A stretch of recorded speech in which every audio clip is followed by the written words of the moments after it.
Hollywood remembers everything it wants to remember and forgets everything that inconveniences the powerful.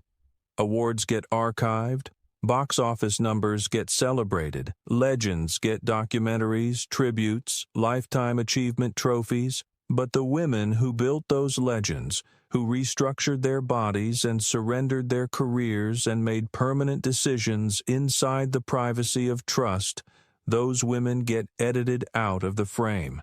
Clint Eastwood edited one woman out with a precision that went beyond cruelty.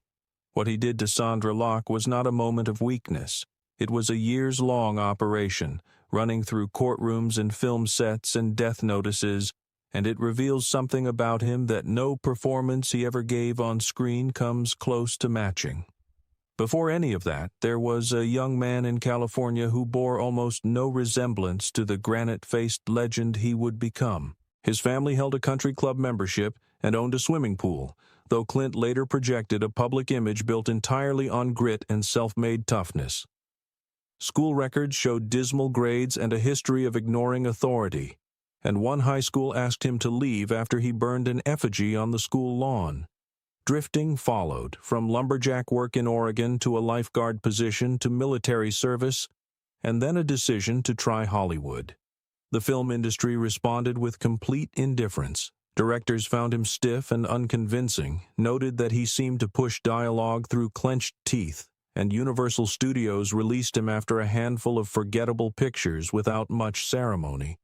Digging swimming pools for other people's homes paid his rent during those years, and the question of whether acting would ever amount to anything stayed genuinely open.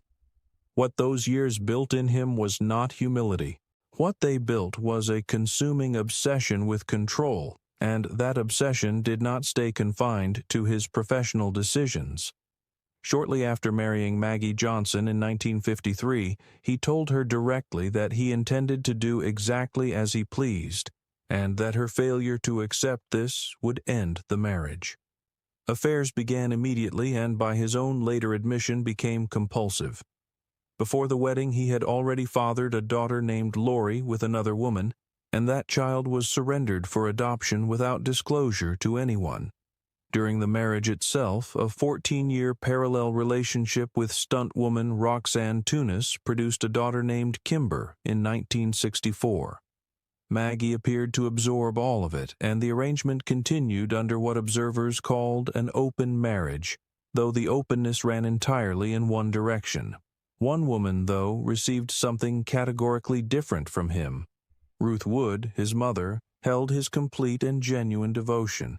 Clint brought her as his personal guest to the Academy Awards and, when accepting the Oscar for Unforgiven in 1993, named her the most important woman in his life in front of the entire industry, and everyone close to him confirmed this was not performance.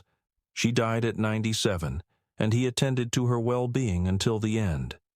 This created the emotional architecture that shaped every relationship he ever had. Two categories existed in his world: women he adored from a safe distance because they asked nothing of him, and women he kept close enough to serve his needs while never accumulating real leverage. That system ran smoothly for decades, and then Sondra Locke walked into it.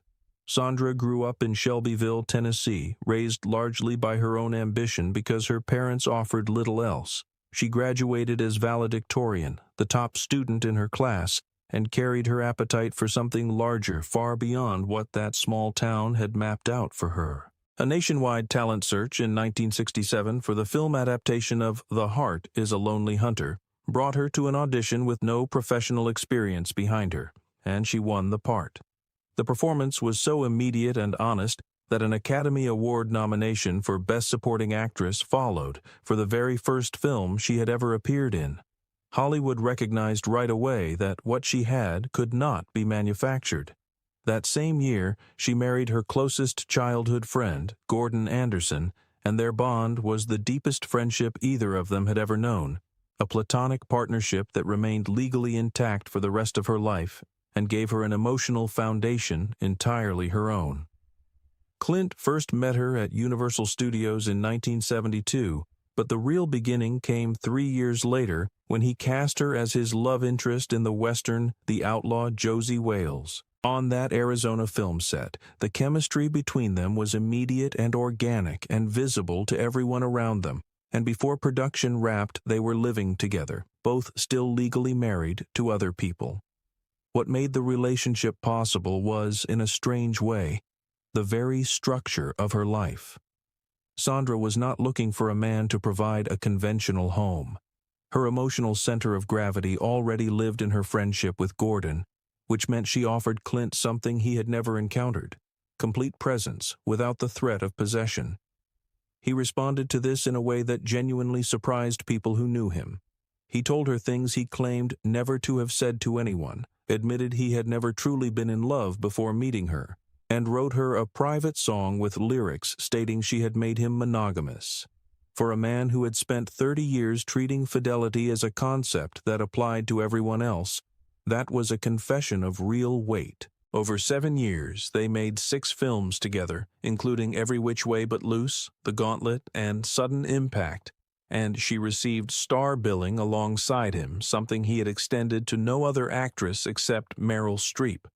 By every external measure, they were a dominant creative partnership, a genuine power couple in Hollywood.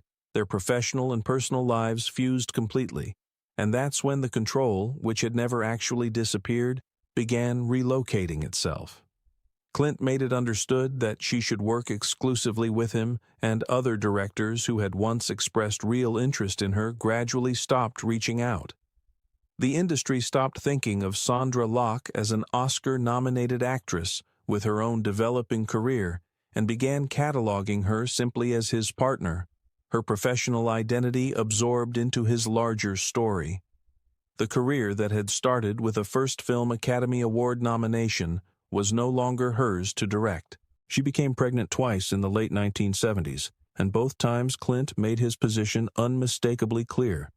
Both pregnancies ended at his urging.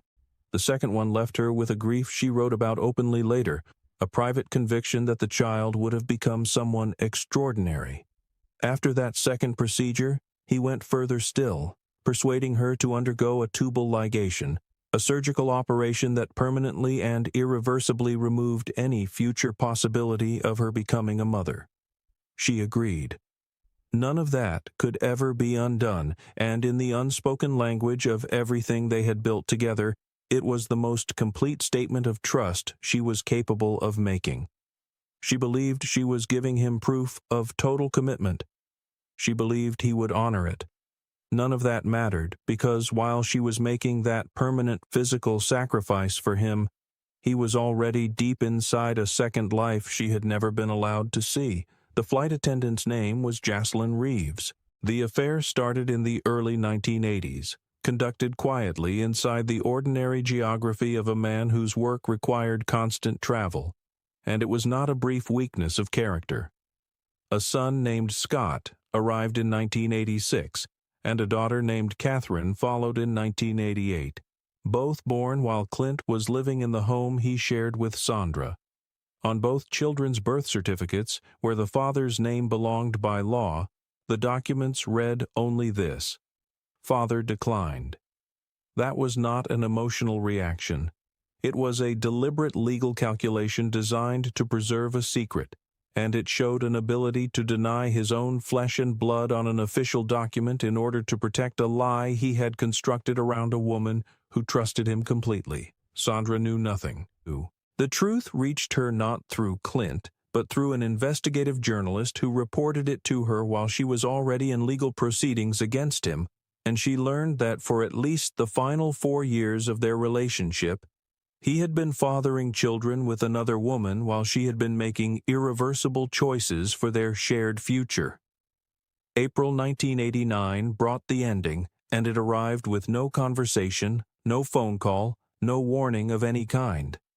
Sondra was away from home directing her second feature film, a thriller called Impulse, stepping into creative control for the first time in years and proving on a daily basis that her directorial voice had nothing to do with him.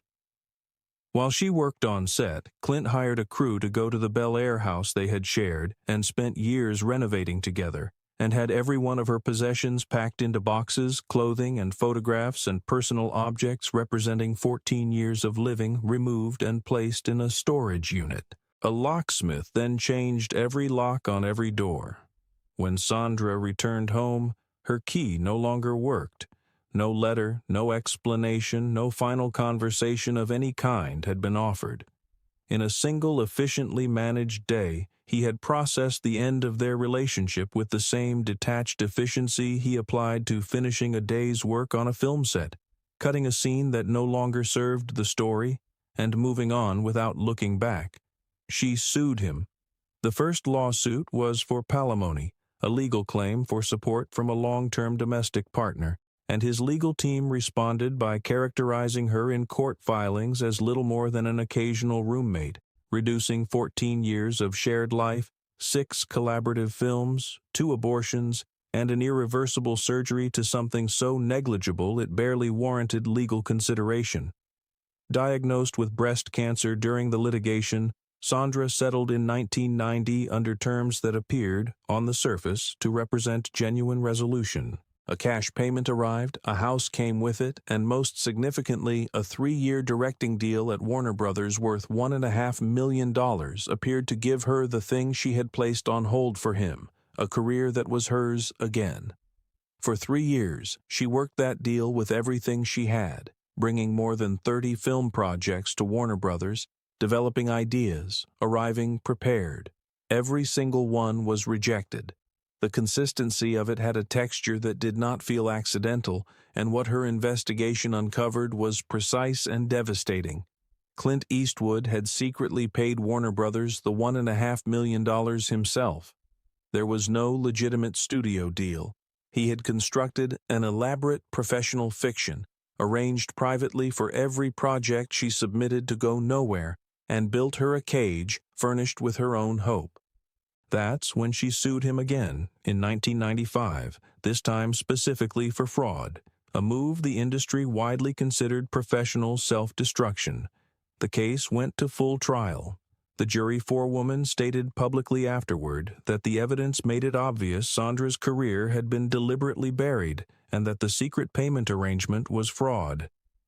Reporting later indicated the jury stood at 10 votes to 2 in Sondra's favor when Clint settled out of court just before a formal verdict could be delivered.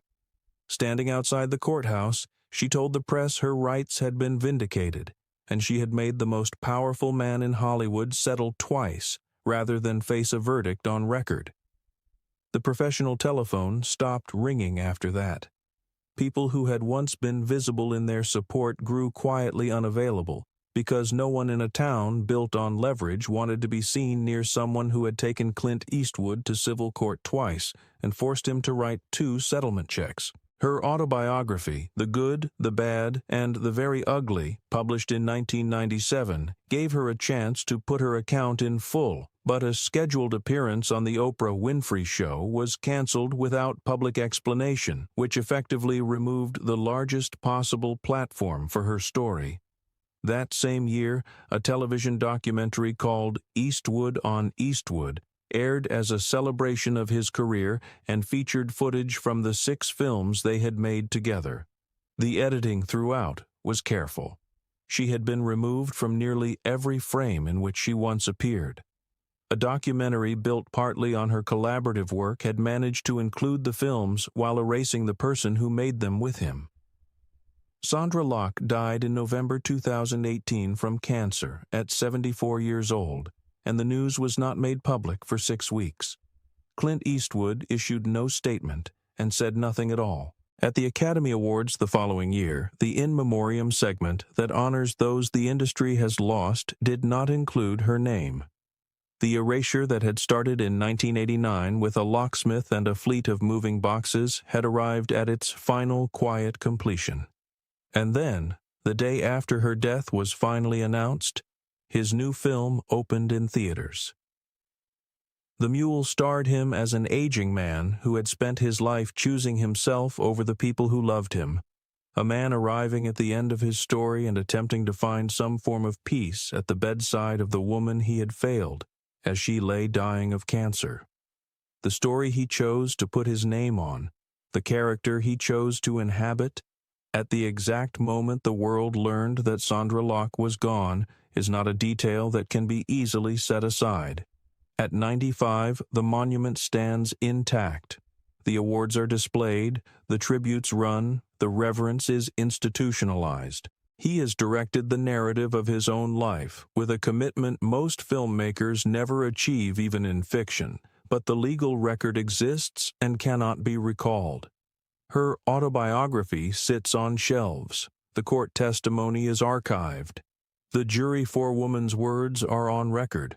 And Sondra Locke lives inside all of it, present and permanent, the one character he could not remove from the story, the one performance he never controlled, the one ending he was not given the authority to write.